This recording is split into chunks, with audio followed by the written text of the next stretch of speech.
प्यारे विद्यार्थियों नमस्कार, कैसे हो सभी? हाउस योर जोश? हाय सर, हाय सर, तो आ जाओ मैदान में। जंग लड़ते हैं और जीतते हैं, इस मुकाम को हासिल करते हैं। आपका ये जोश चाहिए, जुनून चाहिए, उत्साह चाहिए। इस उत्साह वर्धन में कोई कमी नहीं रहेगी। आइए मेरे साथ जुड़िए। कक्षा 12 सीबीएसई हो, आरबीएसई में एनसीईआरटी का पूरा सिलेबस कवर करने जा रहा हूं। 1 बाय 1 सारे के सारे चैप्टर्स को कवर करूंगा। आप मेरे साथ जुड़े रहिएगा पूरी जुनून और जोश के साथ, और विथ डीप स्टडी और इंटरेस्टिंग के साथ, पूरे एकदम मजे के साथ हम पूरे बुक को पढ़ने वाले हैं। 11th और 12th की मैं सीरीज चला रखी है मैंने। 11th की अलग है सीरीज है और 12th की भी चला रखी है। जो भी बच्चे, जो भी विद्यार्थी फिजिक्स पढ़ना चाहते हैं, जो जोश रखते हैं, जुनून रखते हैं और फिजिक्स में अपना मुकाम हासिल करना चाहते हैं, वो मेरे साथ जुड़े। आपका तहे दिल से धन्यवाद, आपका मोस्ट वेलकम। आइए शुरू करते हैं, आज के इस आगाज को अंजाम तक पहुंचाते हैं। टॉपिक है, सबसे पहला चैप्टर है इलेक्ट्रिक चार्जेज एंड फील्ड। आइए इसकी शुरुआत करते हैं बिना देरी किए हुए। और सबसे पहले हमारे सभी के दिमाग में एक क्वेश्चन आता है कि इलेक्ट्रिक चार्ज क्या होता है। सर चैप्टर का नाम तो बता दीजिएगा, इसके बारे में डिटेल से। अरे बेटा, चैप्टर का नाम नहीं, पूरा डिटेल है, डिटेल। इसके बारे में हमें पूरे के पूरे इसके बारे में पता करना। ये चैप्टर सिंगल चैप्टर नहीं है। इलेक्ट्रिक चार्ज पर हमारे पूरे के पूरे 2 बुक चलती है, उसमें पहली बुक जो है इस इलेक्ट्रिक चार्ज पे ही चलती है बेटा। तो इसको समझना बहुत ही जरूरी है, क्योंकि यदि आपने इसको नहीं समझा तो इसके आगे वाला चैप्टर और लास्ट तक के चैप्टर आपको समझ में नहीं आएंगे। ये 100% बात सत्य है। तो इसलिए स्टार्टिंग से आपको अच्छे से समझना है और अच्छे से समझने की आप कोशिश करते हैं। सबसे पहले हर बच्चा यही कहता है कि सर इसको पढ़ के करेंगे क्या, हम तो पढ़ते पढ़ते बोर हो गए। अरे बेटा, बोर इसलिए हो गए कि आप उसका अप्लाइड वर्जन आपने नहीं पढ़ा आज तक। आप पढ़ाई करते हो, पर वो पढ़ाई को आपने कभी अप्लाई किया है क्या? उस जो सब्जेक्ट आप पढ़ते हो उसको आप अप्लाई नहीं करते हो, तब तक वो आपको समझ में नहीं आएगी। अप्लाई करो, आनंद आएगा, आनंद की अनुभूति होगी। फिजिक्स एक ऐसा सब्जेक्ट है जिसको अप्लाई करने वाला बच्चा हमेशा शिखर पर पहुंचता है, उसको आनंद की अनुभूति होती है। फिजिक्स तो आनंद का विषय है बेटा। मैंने पहले की भी क्लास में कहा था कि जो इसको जीता है वही हमेशा जागता रहता है, वही हमेशा सोता नहीं है वो कभी भी क्लास के अंदर। जो इसके साथ जीता है, फिजिक्स के साथ जीने वाला बच्चा हमेशा मुकाम हासिल करता है, और जो इसके साथ नहीं चलता वो हमेशा हार जाता है। वो थक कर बैठ जाता है कि फिजिक्स तो सबसे बोरिंग सब्जेक्ट है। बेटा, सबसे इंटरेस्टिंग सब्जेक्ट है, सबसे मजेदार सब्जेक्ट है। या तो आपको पढ़ाने वाले नहीं मिले या आप पढ़ने वाले नहीं मिले, दोनों में कहीं ना कहीं कमी है। पढ़ने वाले नहीं मिले तो आपकी कमी है। हो सकता है कि आपको उस अंदाज में नहीं पढ़ाया गया हो।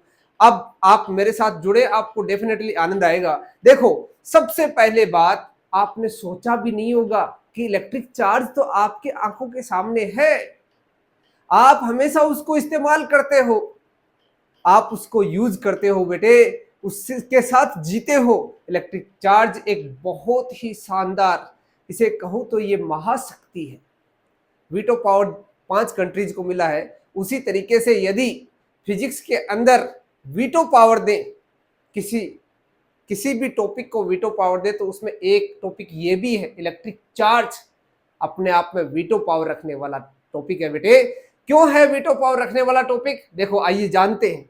आप इससे कौन कौन सी एप्लीकेशन जो है वहां पर इससे आप रन करते हैं, वहां पर इसको इस्तेमाल करते हैं। सबसे पहला, सबसे जानदार, इस एप्लीकेशन को तो सबने देखा है बेटा। फोटोकॉपी कराते हैं अपने सभी, कराते हो उन्हें? कहीं पर भी कोई भी फॉर्म फिल करते हैं, जाओ फोटोकॉपी करा के लो। आपको कोई टीचर कह देते कि बेटा इस सब्जेक्ट के आप नोट्स की प्रिंट आउट निकाल के ले आओ, जाओ फोटोकॉपी कर लाओ, प्रिंट आउट ले आओ। वहां पर आपने प्रिंटर देखा होगा, वो कैसे चलता है, क्या आपने कभी सोचा? यही तो समस्या है, हमने वहां सोचा ही नहीं। हमारा काम इतना था कि फोटोकॉपी लेके आना, वो तो कोई भी लेके आ सकता है। आप साइंस के विद्यार्थी हो, आपका सोचना, आपकी ये जिम्मेदारी है, आपको ये जरूर सोचना चाहिए। तो ये फोटोकॉपी की जो मशीन है बेटे, laser printer inkjet laser printer इसे इसलिए कहते हैं क्योंकि ये इलेक्ट्रिक चार्ज से चलने वाला प्रिंटर है। इसमें इलेक्ट्रिक चार्ज की एक गन है, वो धुआंधार चलती है दिग दिग दिग दिग दिग दिग दिग दिग ऐसे, और उससे जो चार्जेज है उस चार्जेज से प्लस माइनस इस तरह से जो चार्जेज निकलते हैं और उसके हिसाब से वहां पर जाके कागज के ऊपर जाकर इमेज बन जाती है। वो चार्जेज, आपने टोनर नाम सुना होगा, टोनर के अंदर क्या इंक भरी जाती है और वो इंक के जो पार्टिकल्स हैं उसके ऊपर चार्ज आ जाता है और वो चार्ज अकॉर्डिंगली डिस्ट्रीब्यूट होता है जैसे आपकी इमेज है। तो उसका काम यही है। वहां पर एक गन होती है, इंक जेट होती जेट, उससे इंक की बौछार जाती है और बौछार जाती है उस इमेज के अकॉर्डिंग। आपको इमेज किस तरह से फॉर्म करनी है उसके अकॉर्डिंग उसके ऊपर इलेक्ट्रिक चार्जेज पे फोर्स लगता है और वो वहां पर जाकर कागज के ऊपर जाकर बेटे चिपक जाते हैं। इसलिए फोटोकॉपी की मशीन में भी ऐसे ही काम होता है। तो जो टोनर है उसके अंदर जो पार्टिकल्स हैं, चार्ज पार्टिकल्स, वो अपने कागज के ऊपर जाकर चिपक जाते हैं। इससे भी धुआंधार शानदार एप्लीकेशन, अरे बाबा पेंट स्प्रे, नई नई गाड़ियां आती है, क्रेटा आती है, थार आती है, स्कॉर्पियो आती है। सर मेरा तो जी करता है मैं स्कॉर्पियो ले लूं। बेटा जी तो सबका करता है, पॉकेट में पैसा भी होना चाहिए और डेफिनेटली आप कमाओगे, इतना पैसा कमाओगे, इतना कमाओगे कि आप स्कॉर्पियो नहीं, आप तो फाइटर प्लेन उड़ाओगे, आपके पास खुद का फाइटर प्लेन होगा। समझ रहे हो? तो इसलिए पढ़ो, खूब मजे से पढ़ो। इलेक्ट्रोस्टैटिक पेंट स्प्रे क्या काम आता है? ये पेंट करने के काम आता है। तो सर जो मार्केट में जो स्प्रे है, पेंट स्प्रे है, इसमें उसमें और इसमें क्या डिफरेंस है? बेटे दिन रात का डिफरेंस है। सबसे बड़ी बात, जब पेंट किया जाता है तो वो पेंट यदि यूनिफॉर्म हो, यानी उसकी थिकनेस यूनिफॉर्म हो, थिकनेस में कोई भी परिवर्तन नहीं हो, सेम थिकनेस की यदि कोई पेंट किया जाता है, आपको कैसा लगेगा? बहुत ही शानदार लगेगा। सपोज बीच बीच में जगह छोड़ दी और कुछ जगह छोड़ दी, कुछ जगह पेंट कर दिया, कुछ जगह बहुत ज्यादा पेंट लगा दिया, तो वो कैसा लगेगा? भद्दा लगेगा। इसलिए सुंदरता बढ़ाने के लिए, उस गाड़ी की सुंदरता बढ़ाने के लिए आजकल इलेक्ट्रोस्टैटिक पेंट स्प्रे चल रहे हैं, उनसे पेंट किया जाता है। एकदम चमकदार दमकदार गाड़ी निकलती है पेंट की हुई और आपको इतनी सुंदर लगती है, आपका जी चलता है कि मुझे भी ये गाड़ी चाहिए। तो वो उसका सारा का सारा श्रेय किसको जाता है? आपकी फिजिक्स को। फिजिक्स में भी कौन से टॉपिक को? इलेक्ट्रिक चार्ज को बेटे, इलेक्ट्रिक चार्ज को। आइए नेक्स्ट और इससे शानदार एप्लीकेशन देखते हैं, इलेक्ट्रोस्टैटिक चिमनी। अरे बेटा, आपके सामने आपकी मम्मी रसोई में आपके लिए खाना बनाती है, बहुत ही स्वादिष्ट सा खाना बनाती है, आपका जी मचलता है कि मैं ये खाना खा लूं। पर क्या आपने कभी सोचा कि आपकी मम्मी उस स्वादिष्ट खाना बनाने के लिए कितना परेशान होती है? जब वो उस रसोई के अंदर, किचन के अंदर आपके लिए खाना पकाती है तो वहां पर कितनी डस्ट होती है, वहां गैस जलती है तो उसके पार्टिकल्स होते हैं, डस्ट के पार्टिकल्स होते हैं, उससे वो परेशान हो जाती है। क्या आपने सोचा कि उनके लिए मैं चिमनी लगा दूं?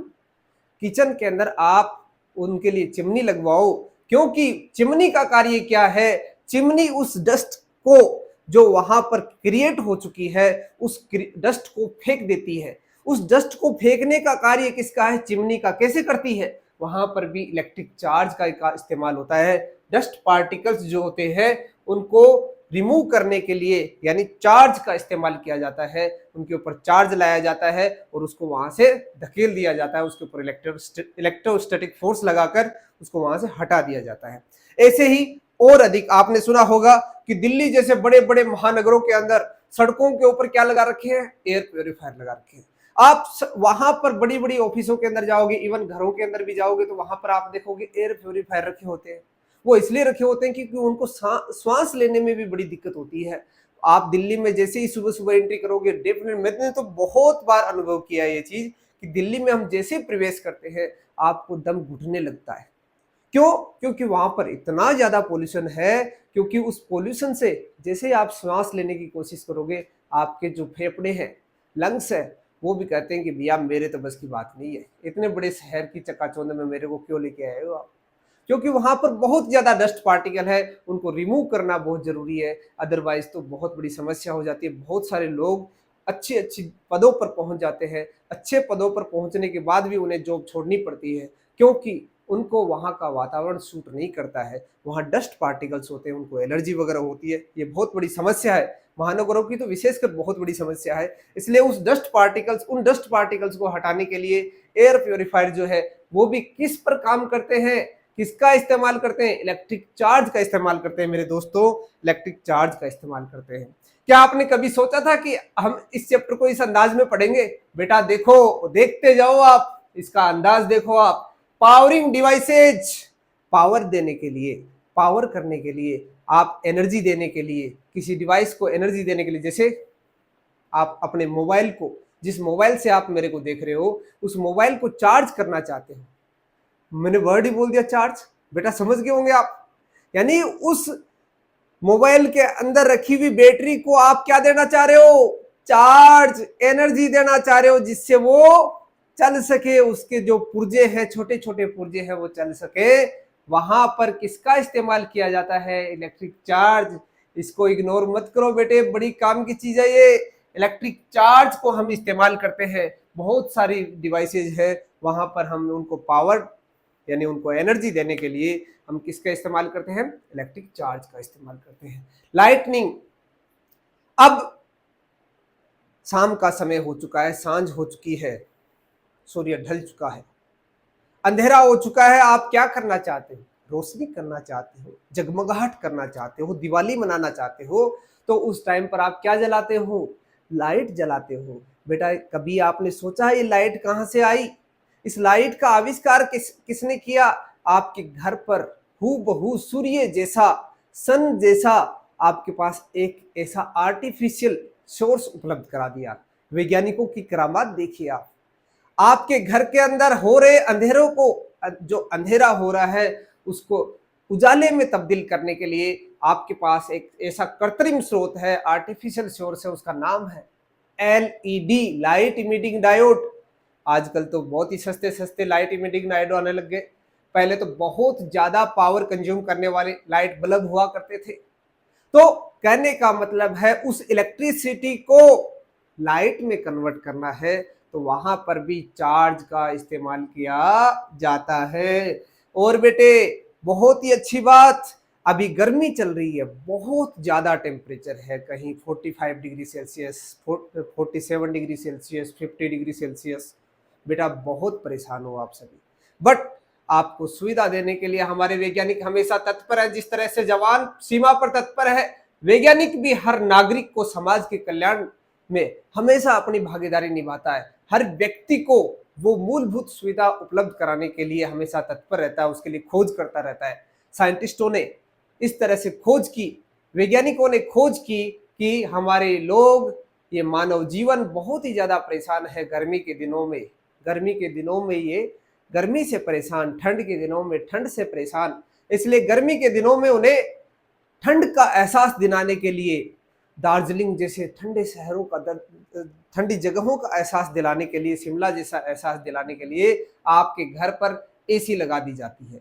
आपके पापा बहुत पैसे कमाते हैं, आप कहते हो पापा एसी लगा दो, आपके लिए आपके कमरे में एसी उपलब्ध करा दी। ये एसी का आविष्कार किया होगा, उसके बारे में उसको भी एक बार सैल्यूट करना चाहिए कि उन्होंने उस चार्ज को इस्तेमाल करके, बेटे किसको इस्तेमाल करके? चार्ज को इस्तेमाल करके हमारे घर में जहां पर हम बैठे हैं, जिस कमरे में बैठे हैं, हमारे लिए उस कूलर या एसी के माध्यम से हमें ठंड का एहसास दिलाया जा रहा है। ये भी बहुत बड़ा योगदान है। ऐसे ठंड के समय में हमें गर्मी चाहिए। बताओ आपकी डिमांड ही कम नहीं हो रही है। आप कह रहे हो वैज्ञानिकों को, और हमें तो क्या गर्मी चाहिए, अब ठंड लग रही है, हम तो परेशान हो चुके हैं। तो आपको उस टाइम पर गर्मी दिलाने के लिए, ठंड के समय में कड़कड़ाती ठंड के अंदर आपको गर्मी का एहसास दिलाने के लिए हीटर की सुविधा उपलब्ध की जाती है। ब्लोअर लगाकर उसमें हीटर लगा दिया जाता है और वो आपको गर्मी का एहसास दिला देता है। तो आपको कितना अच्छा सुहावना लगता है। तो वो सारा का सारा योगदान किसका है मेरे मित्रों? इलेक्ट्रिक चार्ज का है। इसी प्रकार आप अनगिनत एप्लीकेशंस है। पेस मेकर, क्या आप सभी ने कभी इसका नाम सुना है? पेस मेकर आपने सुना होगा। बुजुर्ग लोगों, आजकल तो बहुत ही यंग एज के अंदर भी इस तरह की समस्या आने लगी है, जिनको हार्ट की प्रॉब्लम है। हार्ट का जो रिदम है, रिदमिक है, यानी आप प्रॉपर तरीके से हार्ट बीट नहीं चल रही है, 72 होती है अक्सर 1 मिनट के अंदर। यदि किसी का 80 चला जा रहा है, हार्ट बीट किसी का कम हो रहा है, वो प्रॉपर रिदम नहीं बैठ पा रही है, उस टाइम पर उसके लिए समस्या खड़ी हो जाती है और हार्ट प्रॉपर काम नहीं कर पाता है, पंपिंग नहीं कर पाता है, आपके जो ब्लड है उसको सप्लाई नहीं कर पाता है। तो अपना जो मनुष्य का सबसे महत्वपूर्ण अंग क्या है बेटे? हार्ट ही तो है, इसलिए तो वो सबसे ज्यादा जरूरी वही है। यदि वो गया तो आदमी खत्म, दिमाग खराब हो जाएगा तो कोई बड़ी बात नहीं है। जैसे हमारे में से किसी का दिमाग खराब हो गया तो सही है, चलता रहेगा, चलता फिरता तो रहेगा, कम से कम हार्ट तो काम कर रहा है उसका। यानी हार्ट जो पुर्जा है, जो अपना इनर ऑर्गन है, वो सबसे महत्वपूर्ण है, इसलिए उसका देखभाल बहुत ही जरूरी है। वैज्ञानिकों ने उसकी पंपिंग यानी वो यदि प्रॉपर रिदम ने नहीं है तो उसकी पंपिंग के लिए एक ऐसा इंस्ट्रूमेंट का आविष्कार किया, उसे कहते हैं पेस मेकर। और वो क्या करता है, वो इलेक्ट्रिकल पल्सेज को यूज करके हार्ट को प्रॉपर पंपिंग उपलब्ध कराता है, उसको प्रॉपर तरीके से चलाने की कोशिश करता है। उसका नाम है पेसमेकर। बेटा वहां पर भी किसका इस्तेमाल किया जाता है? इलेक्ट्रिक चार्ज का इस्तेमाल किया जाता है। ईसीजी, बहुत लोगों ने, बहुत बच्चों ने ये ईसीजी का नाम सुना होगा, ईसीजी का किस तरह से रिजल्ट आता है वो भी देखा होगा। आपने देखा होगा इस तरह से लाइन चलती है, फिर ऊपर जाता है, फिर लाइन चलती है, फिर ऐसे ऊपर चलता है, ऊपर नीचे ऊपर नीचे ऊपर नीचे चलता है। आप सोचते होंगे कि डॉक्टर को किस प्रकार समझ में आता है। ईसीजी तो बेटा एक तरह से फिंगरप्रिंट है, ये समझ लो। हार्ट की वर्किंग का, हार्ट प्रॉपर वर्क कर रहा है कि नहीं कर रहा, ईसीजी बता देगा सब कुछ। तो ईसीजी बहुत ही जरूरी है। जिसको हार्ट की प्रॉब्लम है वो ईसीजी के माध्यम से, ईसीजी करता क्या है, इलेक्ट्रिकल सिग्नल्स को क्या करता है, कैच करता है, डिटेक्ट करता है और फिर हार्ट को डायग्नोस भी करता है। उसका उपचार भी ईसीजी के माध्यम से किया जा सकता है। यानी पेसमेकर वगैरह हम इस्तेमाल कर लेते हैं, ईसीजी के जो रिजल्ट आते हैं उससे हम पता कर लेते हैं, फिर डायग्नोस भी कर लेते हैं। Electric Motors, generator. आपकी शादी होगी, डेफिनेटली होगी। शादी के अंदर आप लड़का है तो दूल्हा घोड़ी पर बैठेगा और बारात में जब चढ़ेगा तो उस टाइम पर या फिर पहले दिन खाना खिला रहे हो तो उस टाइम पे आपको जनरेटर की सुविधा उपलब्ध करानी पड़ती है। वो जनरेटर कैसे काम करता है, इलेक्ट्रिक जनरेटर किस तरह से काम करता है, वह भी वैज्ञानिकों की बहुत बड़ी सोच है। आपने देखा होगा बड़े बड़े इंस्टीट्यूट के अंदर बड़े बड़े जनरेटर्स रखे होते हैं, कहीं छोटे कहीं बड़े। तो वो जनरेटर्स का काम है कि आपके घर में इलेक्ट्रिसिटी नहीं आ रही है, उस संस्था में इलेक्ट्रिसिटी नहीं आ रही है, तो उस टाइम पर आपके घर में एक पावर प्लांट का काम करता है, इलेक्ट्रिसिटी जनरेट करने का काम करता है। वह भी सारा का सारा खेल इलेक्ट्रिक चार्ज पर ही तो है, सारा का सारा खेल। लाइटनिंग रोड्स बेटा क्या होती है? आप बारिश की दिनों में बहुत डरे सहमे से लगते हो मेरे मित्रों। क्यों लगते हो? क्योंकि बादल जब गरजते हैं गड़गड़ाहट होती है और उस गड़गड़ाहट में आप दुबक के कमरे के कोने में चले जाते हो। आप डरते हो कि काश मेरे पर न गिर जाए, आप बचने की कोशिश करते हो।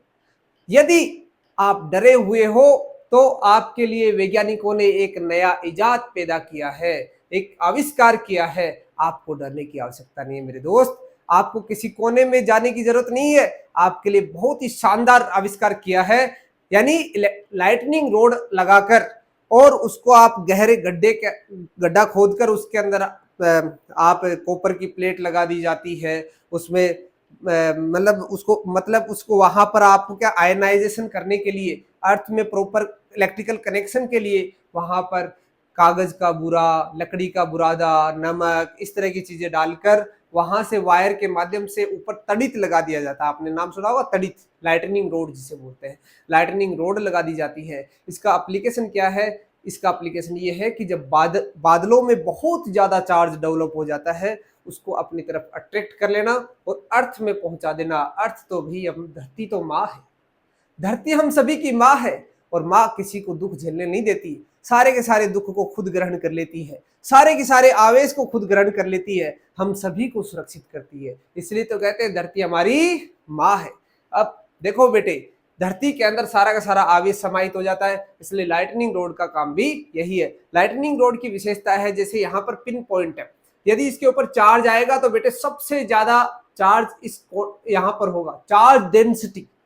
Charge per unit area, charge density सबसे ज्यादा यहाँ पर होगी और चार्ज डेंसिटी ज्यादा होने के कारण दूसरे चार्ज को अट्रैक्ट भी वही सबसे ज्यादा करेगी, अट्रैक्ट भी वही करेगी। तो यदि ये तड़ित है, ये लाइटनिंग रोड है और यहाँ पर आप खड़े हो तो आप पर चार्ज आने की बजाय इसकी तरफ अट्रैक्ट होता है, अर्थ के अंदर चला जाता है, आप सुरक्षित बच जाते हो मेरे दोस्त। आपको कुछ नहीं होता, आपकी जिंदगी एकदम खुशहाली से रहती है और आप हमेशा फिजिक्स पढ़ते रहते हो, आपको बिल्कुल भी डर नहीं होता है। ये तो था हमारा ये चार्ज क्या है, चार्ज की क्या एप्लीकेशन है, आपने सीखा, आपको मजा आया होगा डेफिनेटली। ये बहुत डीपली स्टडी का मैटर था, आपको सिलेबस में ये सब कुछ नहीं पूछा जाएगा, ये सिर्फ आपको उस टॉपिक के प्रति इंटरेस्ट डेवलप करने के लिए था। आपको इस टॉपिक में मजा आया, मजा आया तो आगे बढ़ो मेरे दोस्त, आगे बढ़ते हैं।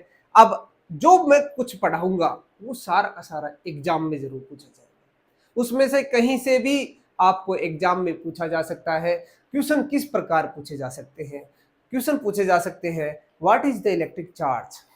क्या सर यही आएगा? बिल्कुल भी नहीं आएगा, इसके अंदर से आएगा। अब तो ये तो क्वेश्चन हमारे दिमाग में था कि सर चार्ज क्या होता है, चार्ज की एप्लीकेशन तो हमने देख ली कि इसने बहुत बड़ी बड़ी करामातें किए हैं, ये बड़ा काम की चीज है, पर ये होता क्या है, where is the electric charge coming from, ये आया कहां से है, ये महाशक्ति आई कहां से है, और type of charges, electric charges के कितने प्रकार होते हैं, इसकी क्या क्या प्रॉपर्टीज होती है, और इलेक्ट्रिक डाइपोल क्या होता है, ये सारा का सारा हम इस लेक्चर के अंदर पढ़ने वाले हैं।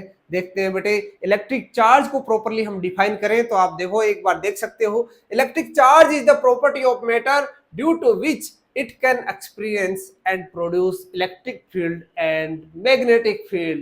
अरे दोस्तों, आप तो डर गए, भारी भरकम शब्द, अरे इतने भारी भरकम वर्ड्स आपने सुन के डर गए, डरने की जरूरत नहीं है, मैं हूं ना। इलेक्ट्रिक फील्ड, मैग्नेटिक फील्ड, क्या है ये, क्या है इलेक्ट्रिक फील्ड? वो जो चार्ज है जिसकी हम बात कर रहे हैं, उसके चारों ओर एक ऐसा फील्ड क्रिएट हो जाता है। फील्ड का मतलब देसी भाषा में अपने बात करें, औकात। जो चार्ज होता है उसकी औकात क्या है, उसके पास वो कोई चार्ज आता है तो उसको अट्रैक्ट कितनी पावर से अट्रैक्ट करता है या कितनी पावर से उसको रिफ्लेक्ट करता है, वहां से रिपेल करता है, वो उस पर डिपेंड करता है, वो इलेक्ट्रिक फील्ड कहलाता है। मैग्नेटिक फील्ड क्या है? मैग्नेटिक फील्ड तो आप सभी जानते हो, कोई मैग्नेट होती है, वो कितने पावर से दूसरे यानी आयरन लाइक मटेरियल के जो पार्टिकल्स है उसको अट्रैक्ट कर पाती है, कितने फोर्स से वो अट्रैक्ट कर पाती है, वो मैग्नेटिक फील्ड होता है। तो मैग्नेटिक फील्ड ज्यादा कम कितना, वो किस पर डिपेंड करता है, वो डिस्टेंस पर डिपेंड करता है, उसके पोलरिटी पे डिपेंड करता है, ये सारा का सारा हम वहाँ पढ़ेंगे। इलेक्ट्रिक फील्ड जो होता है उस पर भी चार्ज पे भी डिपेंड करता है, डिस्टेंस पे भी डिपेंड करता है, वो सारा हम आगे पढ़ेंगे।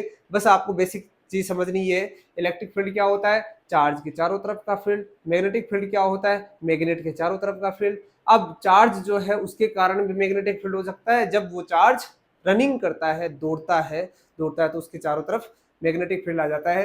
तो जो चार्ज होता है उसकी विशेषता होती है, उसके पास में इलेक्ट्रिक फील्ड भी होगा और मैग्नेटिक फील्ड भी होगा। यानी चार्ज एक ऐसी शक्ति है, ऐसी पावर है, वो चार्ज किसी ऑब्जेक्ट पर आ जाए तो उसके अंदर क्या हो जाती है, मात्रा आ जाती है। कोई ऑब्जेक्ट है उसके पास चार्ज आ जाए तो उसके पास क्या है, वो ऐसे आराम शांति से बैठता नहीं है, उसके पास पावर आ जाती है। वो कहता है कि मैं इलेक्ट्रिक फील्ड को एक्सपीरियंस कर सकता हूँ, मैग्नेटिक फील्ड को एक्सपीरियंस कर सकता हूँ, उसके पास एक ऐसी अदृश्य पावर आ जाती है। ठीक है बेटे, इसको हम ऐसे कह सकते हैं। चार्ज जो होता है इसकी यूनिट क्या होती है, इसकी यूनिट गुलाम होती है, इसी से लिखा जाता है। हालांकि गुलाम एक बहुत बड़ी यूनिट है, इसलिए इसको हमेशा नैनो कुलाम, माइक्रो कुलाम, मिली कुलाम में लिखा जाता है। चलो बेटे आगे की तरफ बढ़ते हैं। Where is the electric charge coming from, इतना सारा पढ़ा, आपके दिमाग में प्रश्न आ रहा होगा कि सर ये चार्ज आता कहां से है, ये महाशक्ति तो आप बता रहे हो, ये आई कहां से, ये कहां से अवतरित हुई है, आसमान से आई है या पाताल से आई है, ये आई कहां से, ये चार्ज है क्या, ये बला क्या है? बेटे आपको डरने की जरूरत नहीं है, चार्ज कहीं से नहीं आया है, चार्ज सिर्फ और सिर्फ ट्रांसफर होता है, एक वस्तु से दूसरी वस्तु पर ट्रांसफर होता है। ट्रांसफर करने के 3 अलग अलग तरीके होते हैं। या तो दो वस्तुओं को आपस में रगड़ो, रगड़ने पर इस वस्तु से चार्ज इस पर चला जाएगा, या फिर जो वस्तु पर चार्ज आया है उसके पास में कोई दूसरी वस्तु रख दो तो वो उससे प्रभावित होकर इसके ऊपर भी चार्ज आ जाएगा, या दोनों वस्तुओं को एक पर चार्ज आ रखा है दूसरी पर चार्ज नहीं है, उनको एक तार से कनेक्ट कर दो तो उस पर भी चार्ज आ जाएगा। तो ये जो चार्ज है ये सिर्फ और सिर्फ क्या है, ये आता कहीं से नहीं है, ये इलेक्ट्रॉन के ट्रांसफर से आता है। एक वस्तु से इलेक्ट्रॉन ट्रांसफर होता है तब चार्ज दूसरे के ऊपर आ जाता है। इस प्रकार समझ सकते हैं, जैसे हमारे पास एक वस्तु है,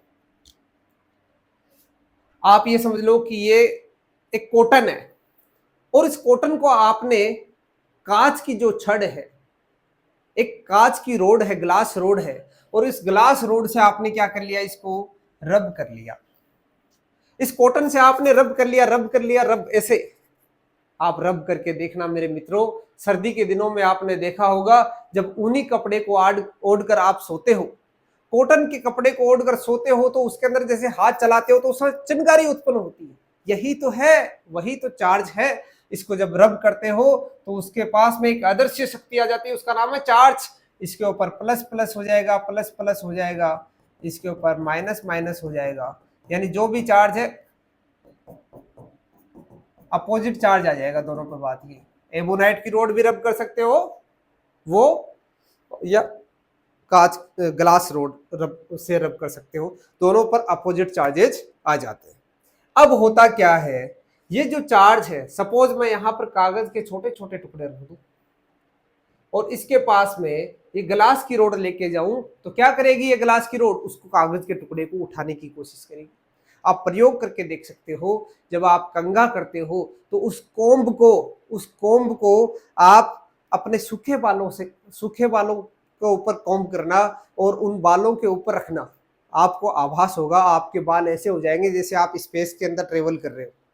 स्पेस में सुनीता विलियम्स का आपने वीडियो देखा होगा, सुनीता विलियम्स बताती है कि वहां पर ग्रेविटेशन, जीरो ग्रेविटेशन को किस तरह से फील किया जाता है, वहां पर आदमी आसमान में ऐसे तैरता रहता है तो वहां पर बाल भी ऐसे खड़े रहते हैं, ऐसे बाल खड़े रहते हैं, बैठे नहीं रहते। तो वहां पर यानी कहने का मतलब है कागज के टुकड़ों के पास जब एबोनाइट या ग्लास की रोड ली जाई जाती है तो उसके ऊपर क्या आ जाता है, ग्लास की रोड के ऊपर जब चार्ज होता है तो वो उन कागज के टुकड़ों को अट्रैक्ट करता है, चिपका लेता है। आप ऐसे भी देखा होगा कि आप जो अपने थर्माकोल के छोटे छोटे टुकड़े हैं, आप जब उनको रब करके एक जो पन्नी है, पॉलीथीन है, उस पॉलीथीन को पास लेके जाओ, उससे चिपक जाएंगे। आप उससे हटाने की कोशिश करना, हल्के से नहीं हटेंगे, थोड़ा झटका अच्छे से छिटकाना पड़ेगा तब जाके हटेंगे। कहने का मतलब है उनके ऊपर चार्ज डेवलप हो गया है, यानी चार्ज इसके ऊपर पॉजिटिव कैसे आया, इस पर नेगेटिव कैसे आया, इसको हम एक तरीके से समझते हैं। पॉजिटिव कब आता है, नेगेटिव कब आता है। एक ऑब्जेक्ट है, इसके ऊपर पॉजिटिव है, इसके ऊपर नेगेटिव है, यानी पहले कुछ नहीं था, अब हुआ क्या, यहां से इलेक्ट्रॉन निकलकर इधर गए, यहां से इलेक्ट्रॉन निकलकर इधर गए। इलेक्ट्रॉन के ऊपर कैसा चार्ज होता है मित्रों, नेगेटिव होता है। जब इलेक्ट्रॉन गए तो यहां पर किस चीज की कमी हुई, इलेक्ट्रॉन की कमी हुई तो उसको हम डिनोट करते हैं पॉजिटिव से। तो इसके ऊपर कैसा चार्ज आ जाएगा दोस्तों, पॉजिटिव चार्ज आ जाएगा। और जब इलेक्ट्रॉन उसके पास गए तो उसके पास कौन ज्यादा हो गया, अब इलेक्ट्रॉन ज्यादा हो गया, इट मींस इसके ऊपर कैसा चार्ज आ गया, नेगेटिव चार्ज आ गया।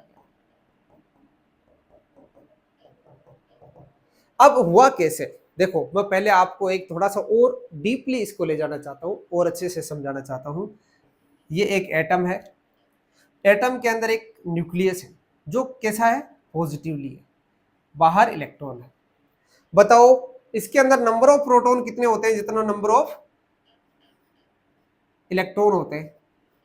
इसका मतलब नेट चार्ज कितना होता है, प्रोटॉन का चार्ज कितना होता है, प्रोटॉन का चार्ज प्लस ई होता है, इलेक्ट्रॉन का चार्ज माइनस ई होता है, ये तो सभी को मालूम है। तो प्रोटॉन कितने, सपोज एन है तो प्रोटॉन यानी न्यूक्लियस का चार्ज कितना हो जाएगा, एन ई, और नंबर ऑफ इलेक्ट्रॉन, जितने प्रोटॉन है उतने इलेक्ट्रॉन होते, तो माइनस एन ई, घट के कितना, 0। यानी अब ये जो पेन है, इस पेन के ऊपर आपसे कहा जाए कि चार्ज कितना है, नेट चार्ज कितना है, टोटल चार्ज कितना है, 0। बट जैसे मैं इसको रब करूंगा रब करूंगा रब करूंगा और कागज के टुकड़ों के पास लेके जाऊंगा तो ये उसको पिक कर लेगा, उठा लेगा। क्यों उठा लेगा? क्योंकि उस इससे कुछ इलेक्ट्रॉन निकल चुके तो इसके पास इलेक्ट्रॉनों की कमी हो गई और उन कागज के टुकड़ों पर इलेक्ट्रॉनों की अधिकता हो गई। ये पॉजिटिव हो गया, वो नेगेटिव हो गए, उसको उठा लेगा, आराम से उसको अट्रैक्ट कर लेगा। इस तरह से चार्ज आता है। चार्ज कैसे आता है? इलेक्ट्रॉन के ट्रांसफर से आता है दोस्तों। इलेक्ट्रॉन जब एक बॉडी से दूसरी बॉडी की तरफ ट्रांसफर होते हैं तो जिसके पास इलेक्ट्रॉन जाते हैं वो नेगेटिवली चार्ज हो जाती है, जिससे इलेक्ट्रॉन जाते हैं वो पॉजिटिवली चार्ज बॉडी हो जाती है। ये आपने देखा, ठीक है। आगे बढ़ते हैं। जब अब ये तो पढ़ा कि हमने चार्ज किस तरह से आता है, चार्ज के टाइप कितने होते हैं तो आप मुख्य तौर पर जान चुके हैं। चार्ज कितने प्रकार के होते हैं? दो प्रकार के होते हैं। एक पॉजिटिव चार्ज होता है, एक नेगेटिव चार्ज होता है। Positive charge, negative charge.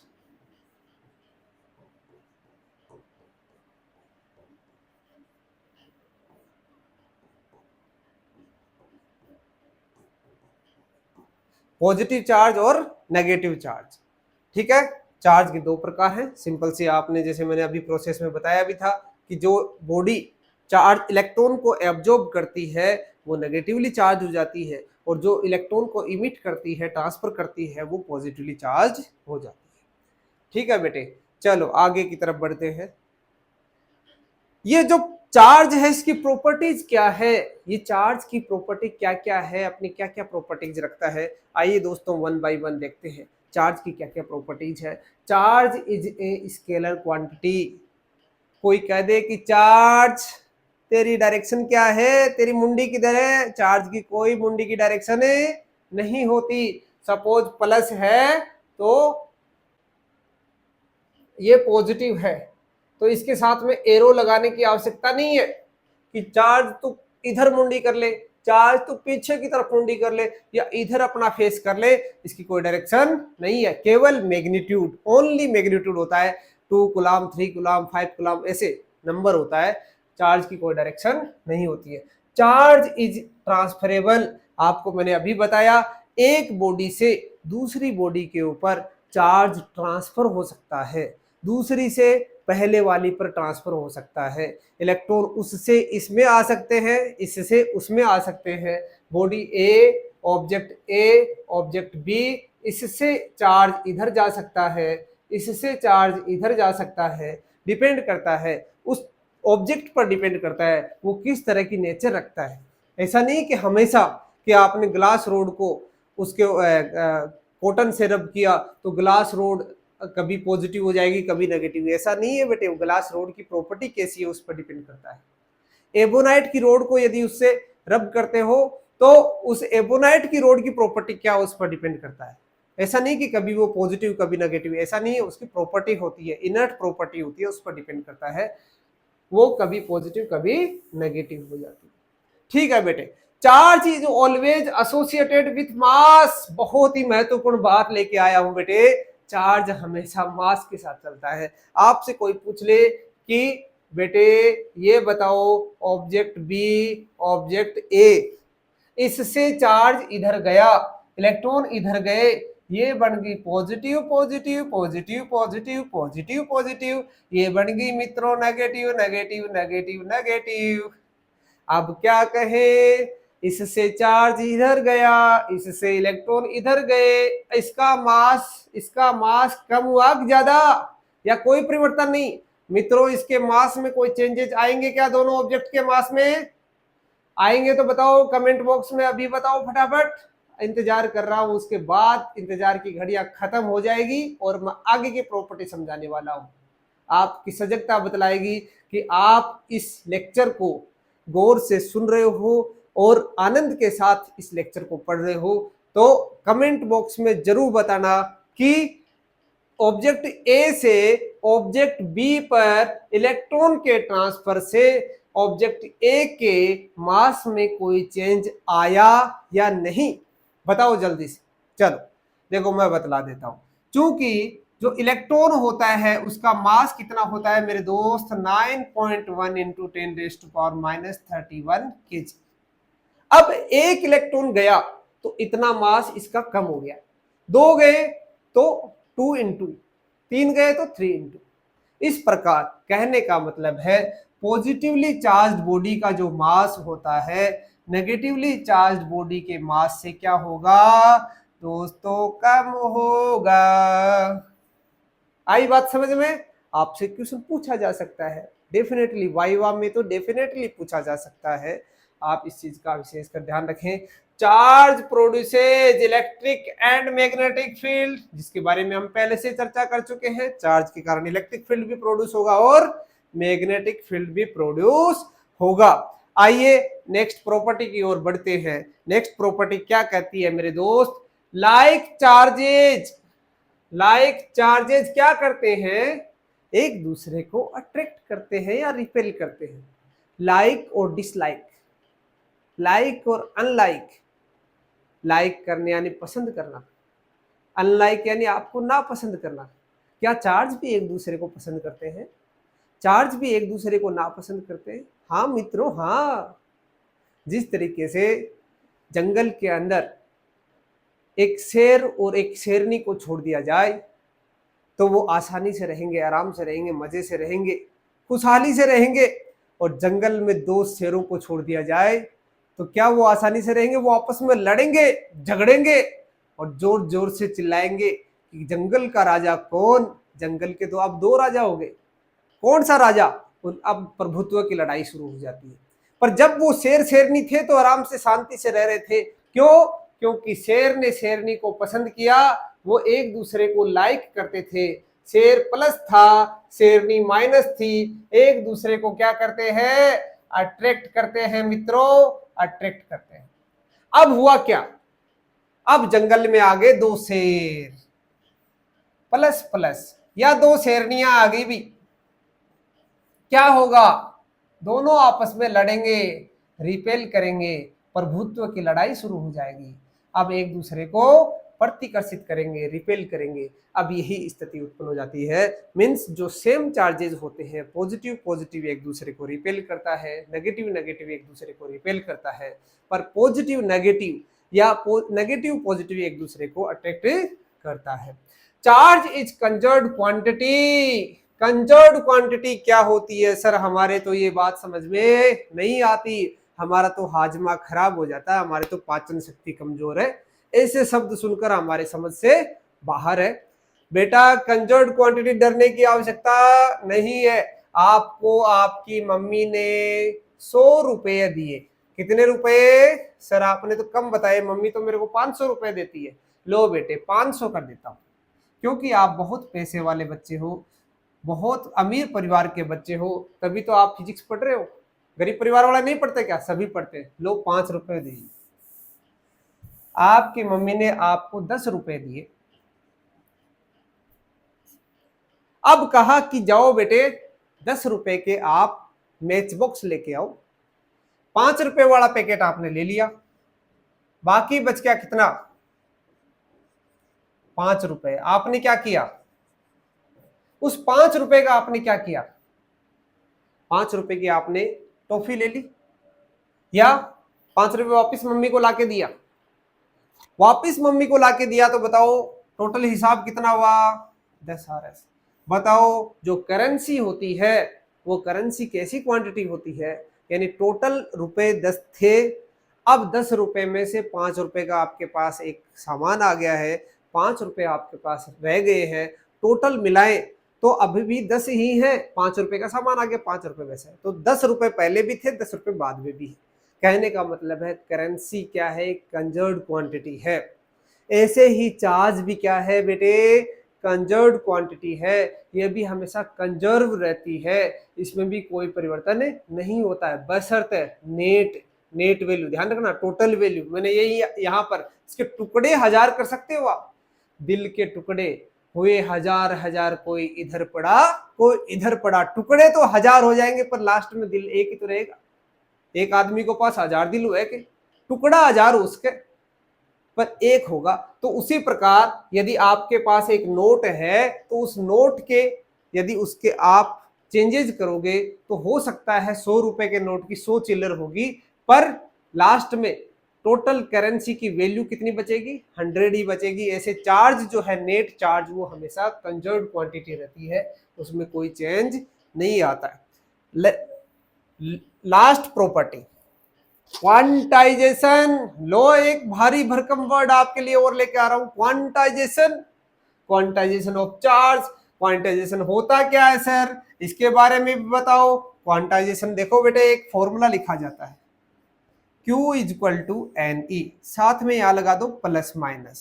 ये फॉर्मूला यहां पर काम आता है। क्वांटाइजेशन में फॉर्मूला लगता है Q equal to n e. Q equal to n e. यहां पर आपको मैं ये बतलाना चाह रहा हूं कि जो चार्ज होता है, किसी भी ऑब्जेक्ट पर चार्ज आया, वो जो चार्ज है वो हमेशा किसकी वजह से आया, इसमें योगदान किसका है, महत्वपूर्ण योगदान किसका है बेटे, इलेक्ट्रॉन का। तो उसको आप भूल नहीं सकते।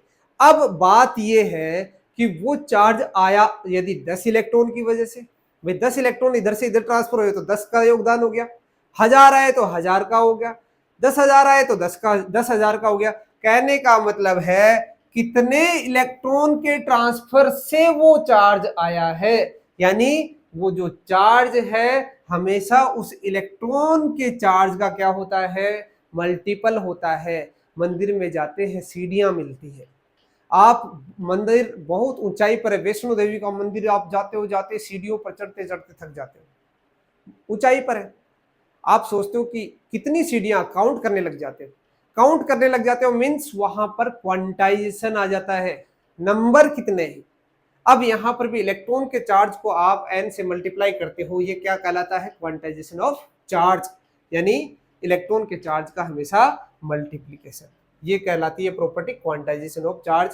चार्ज जो है वो हमेशा इलेक्ट्रॉन के चार्ज का क्या होता है मित्रों, मल्टीपल होता